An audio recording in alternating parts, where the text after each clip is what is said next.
Ah, vous êtes là. Ça tombe bien.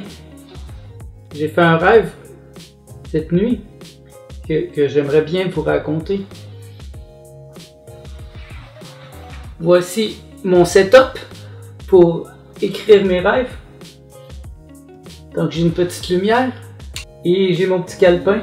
Quand j'ai un rêve, alors j'écris et là j'écris. Très rapidement pour ne pas me réveiller vraiment et là je remets ça et je me rendors. Et je dors généralement avec des pierres. J'aime dormir avec une sélénite dans ma main, comme ça, et un cristal que j'ai trouvé dans un rave et je dors avec ça dans l'autre main. Et ça me donne beaucoup d'énergie. Je suis très sensible aux pierres et ça me fait du bien de dormir avec des pierres. La sélénite aide à recharger l'énergie. Ça, je trouve que ça me donne une belle énergie. Des fois, je la fais charger au soleil, sur la terre, dans mon jardin, et je me recharge avec ça. Alors, mon rêve cette nuit, je suis dans une communauté liée à une université. Nous travaillons un jardin communautaire, mais personne ne nous enseigne à tirer le maximum du jardin. J'en fais la mention. Soudain, je remarque un serpent géant qui semble endormi dans la piscine. Je le fais remarquer aux autres. Je suggère de le tuer pour le manger. Les autres sont d'accord. C'est drôle parce que justement, je me suis trompé, ça c'est le rêve d'hier. Et le thème est similaire. Le début en tout cas. Je suis dans une communauté liée à une université. Nous travaillons à un jardin communautaire, mais personne ne nous enseigne à tirer le maximum du jardin. Et ça, c'est un sentiment que j'ai, qu'on ne nous aide pas vraiment à tirer le maximum de ce qu'on peut faire sur cette planète, de tirer le maximum de nos ressources personnelles. Moi, je n'ai pas appris à l'école vraiment, je n'ai rien appris d'intéressant à l'école. Et mon rêve de cette nuit, je suis à l'université, vous voyez encore l'école. Pour moi, ça représente généralement l'école, une école de pensée. Quand j'étais le président du mouvement jovialiste, je faisais beaucoup de rêves à propos de donner des écoles, parce que le jovialisme est une école de pensée. Donc je suis à l'université, je suis clairement le plus vieux, je suis avec un petit groupe de jeunes, nous cherchons le moyen d'améliorer la situation à l'école. Je propose qu'on trouve un endroit pour se réunir. Un élève me suggère un endroit plus loin dans la forêt. Mais c'est aussi une pièce semi-extérieure de l'école. C'est très informel au début, il y a des bancs en bois ronds, je propose de former un groupe de conseils non officiels. Cela crée tout de suite une tension. Un élève accepte tout de suite, les autres sont tendus, des professeurs commencent à arriver, ainsi que des membres de l'institution. Ils sont âgés, ils ont des barbes et clairement hostiles à mon action. Il y en a de plus en plus et ils prennent place dans la pièce d'à côté qui possède des vraies chaises. Je suis lancé. Je les accuse de ne pas être à l'écoute de nous, de ne pas réellement nous enseigner les vraies choses. Le bruit augmente de plus en plus, couvrant ma voix. Je me retrouve seul de mon côté. Je suis heureux au fond. Ça ne me touche pas.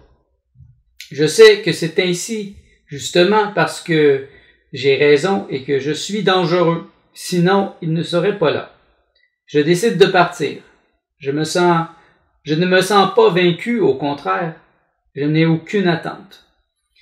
Je suis conscient à présent que je peux avoir un impact majeur puisque je fais trembler tous ces professeurs. C'est très intéressant, ce rêve, n'est-ce pas? Et ça fait réfléchir. Et c'est mon sentiment. Je crois que je suis très dangereux avec mes idées. Et que les professeurs, bientôt, vont se mettre à trembler lorsque ma voix va être entendue vraiment. Dernièrement, j'ai des interlocuteurs qui commencent à apparaître notamment sur YouTube, quelques jeunes adolescents qui me posent des questions très intelligentes et je trouve ça vraiment stimulant. Et je crois que le pouvoir est dans la jeunesse. Et si la jeunesse est inculte, et si la jeunesse a été endormie par les institutions, alors c'est un grand danger de vivre dans notre société. Aujourd'hui, les enfants, ils sont empoisonnés dès leur enfance. Hein? On leur donne des vaccins, on leur fait manger de la nourriture toxique et plein de colorants. Et puis là, après ça, les parents comprennent pas pourquoi les enfants ont des troubles de déficit d'attention, ils sont autistes, etc. Tout vient de ce que l'on met dans notre bouche, de ce que l'on met dans notre corps. Et après, lorsqu'on commence l'école, c'est insipide ce qu'ils nous donnent à manger. Franchement, je ne retiens absolument rien de l'école primaire et secondaire. J'aurais pu apprendre à lire et à écrire par moi-même. J'apprends tout par moi-même aujourd'hui. N'importe quel programme, je peux l'apprendre. Si je veux faire du montage vidéo, si je veux faire de la musique, je peux tout apprendre par moi-même. Donc, j'étais déjà comme ça quand j'étais jeune. L'école ne m'a rien servi. Vous voyez, donc c'est pour ça que je trouve ça très important de noter vos rêves. De noter vos rêves le plus souvent possible. Bon, cette nuit, je m'en suis rappelé de un. Je l'ai écrit, c'est fait une page et demie. Et vous voyez, en lisant la journée d'avant, je me suis rendu compte qu'il y avait une similitude, une suite. Je pourrais relire tous mes rêves de la semaine ou du mois et je suis sûr que je verrai des thèmes comme ça qui sont toujours là. Des thèmes qui sont venus dernièrement dans mes rêves. Et je sais que c'est des messages de l'invisible pour porter attention à cette chose-là. Et comme ça, c'est ce message avec les professeurs, je le sais, moi, c'est le jovialisme que j'amène, c'est les idées nouvelles que je propage et qui commencent à toucher certaines personnes de la nouvelle génération. Ça va déranger les professeurs. Ça va déranger les gens qui se servent des institutions présentement pour leur gratification personnelle. Parce que nous, on n'aura pas besoin d'eux. On n'aura plus besoin des gouvernements. On n'aura plus besoin des institutions scolaires. Bon, c'est le temps de commencer ma journée. Bonjour à tous et à toutes. Je viens de recevoir une lentille que j'ai achetée dernièrement. Et je viens juste de la recevoir maintenant. C'est la 24 mm de Canon. Et avec ça, là, je vais pouvoir enfin avoir plus de malléabilité. Donc là, je peux la tenir à bout de bras comme ça. Vous voyez? Tandis que l'autre que j'avais jusqu'à maintenant était trop grosse, dans le sens qu'il fallait que je mette la caméra à 10 pieds. Donc impossible de tenir ça à la main comme ça. Alors là maintenant, là je peux me déplacer comme ça et je peux faire comme ça le tour de ma maison. Et je peux ainsi vous montrer plus mon appartement. Ça va me permettre de bouger plus. Et je suis plus proche du micro aussi, donc c'est plus facile. Et il va falloir que je m'habitue à regarder mieux l'objectif. Donc dans ce sens-là, peut-être que je suis mieux de fermer ça en arrière. Et comme ça, je suis inspiré par un vlogueur sur YouTube, l'un des plus populaires, Casey Neistat, qui a ce système aussi. Donc je vous amène à mon jardin.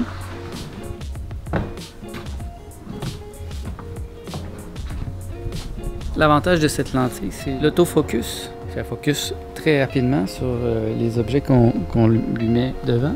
Maintenant, je vais pouvoir vous amener avec moi un peu plus autour de ma maison quand je vais faire d'autres activités. Sans Martha, bien sûr, parce qu'avec Martha, on prend son iPhone 6, mais vous voyez, comme elle n'est pas là présentement, alors j'étais un petit peu pris de court. Et là maintenant, c'est ça, je vais Je vais pouvoir m'amuser et je vais pouvoir vous faire plus découvrir des aspects de ma personnalité. Là, je viens de faire une petite sieste.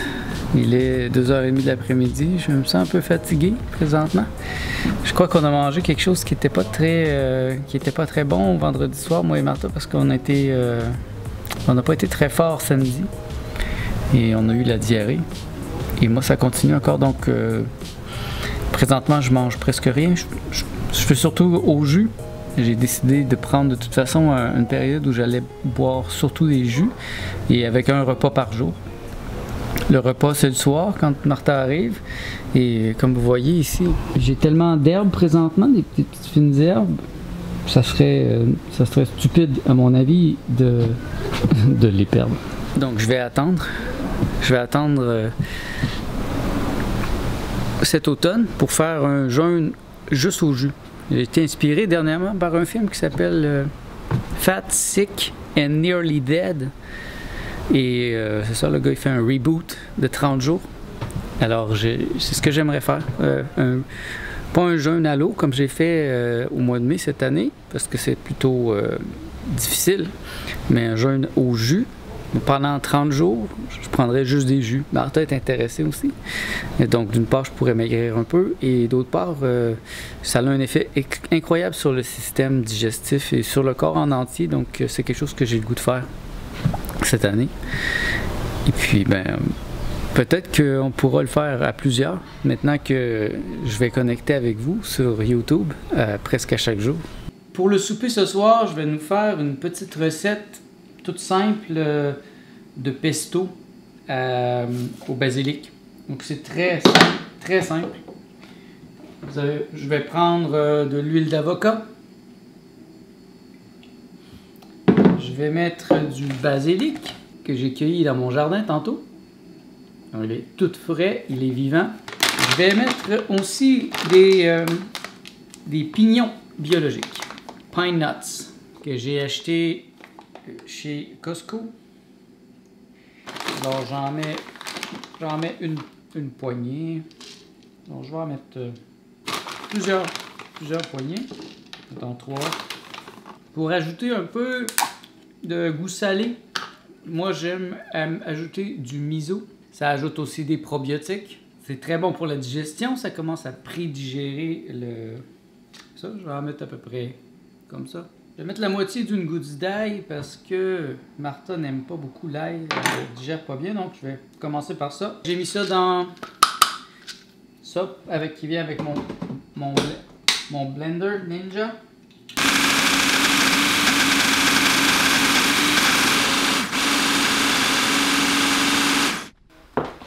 Et voilà Martha, toute chic de son travail.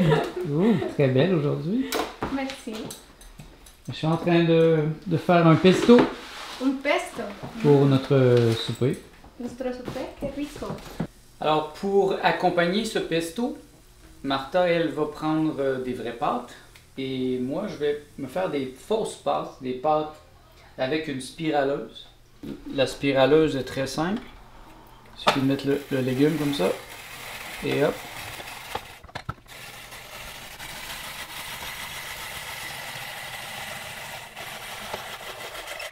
Et voilà, en quelques secondes, j'ai un spaghetti délicieux. Et ça ressemble vraiment à un spaghetti. Avec le pesto, ça va être délicieux. On pourrait faire ça avec des courgettes. Ça se fait aussi avec un concombre. Ça peut se faire avec d'autres légumes. Il faut que le légume soit assez gros pour rentrer dans la machine. Ça va être la base de mon repas ce soir, donc je vais ajouter d'autres légumes. On est prêt à manger. Martha s'est fait un spaghetti avec la sauce pesto que j'ai fait tantôt. Ça a l'air vraiment délicieux. Alors on a ajouté des tomates avec des piments rouges. Moi c'est la même chose. Moi j'ai rajouté des petites fleurs, des capucines. Ça c'est de la choucroute, du sauerkraut en anglais.